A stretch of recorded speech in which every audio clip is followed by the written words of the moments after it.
Hello, I am Kuan Yew and I'm going to remind you why I'm the world's greatest leader. I am sure you have all heard of Singapore and how it is the most prosperous nation, and I'm sure you wonder how it got that way after being a corrupt third world country. Me. I am the sole reason for the impeccable transformation. Now, allow me to educate you on how I did so. Before my 41-year rule as Prime Minister, Singapore's economy had been nothing but unstable and crooked, with the average per capita income being a mere $511. However, during my rule, I was able to boost the average per capita income to $50,000. I opened up some of the busiest seaports, which allowed trade with nations in order to have mass amounts of resources to be exported and imported. Not to mention, Singapore was awarded with the highest standard of living.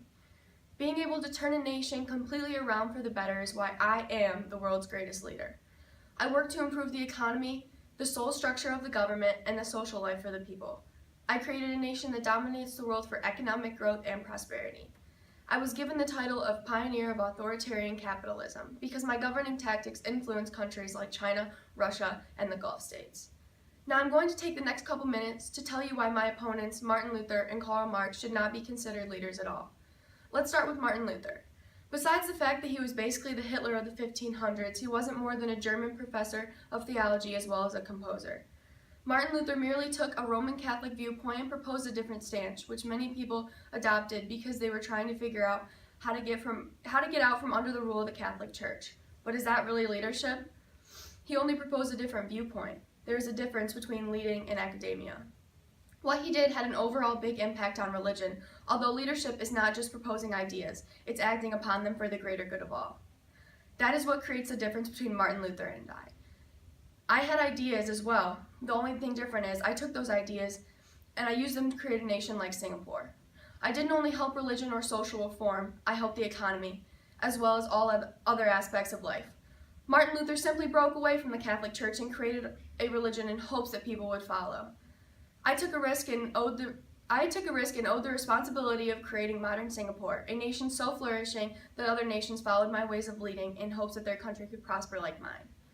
That is not saying that Martin Luther wasn't a great theologian, but again, a world leader is different than being a thought leader. This brings us squarely into the same situation with Karl Marx. Although his writings and his stance had many impacts on world leaders, he himself was not one.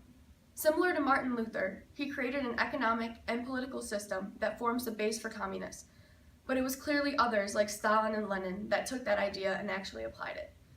Unlike Martin Luther, the Marxists, communist policies have been proven to fail over and over. Just look at some of the countries that picked it up, like Russia. In fact, the system must not have worked for China because they came to my country for some tips on how to turn a corrupt nation into one like Singapore. Once again, not saying that Marx didn't have an impact on society. I'm just explaining why he should in no way be considered a leader.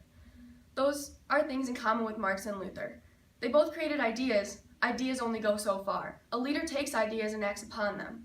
A leader takes a body of people and works to improve every aspect of their lives. A leader is not just a thinker, they are a doer. That is what makes me so different from these two. I lead. I lead based on what I know needs to happen for my nation, based on what needs to happen that is best for everyone, not just a certain group. I made Singapore what it is today, one of the most economically stable nations in the world. I left an impact that is still around today, not just an idea that some people will follow. That is how a world leader should be defined. Someone who can actually lead people as I did. And that is why I, Kuan Yew, am the world's greatest leader.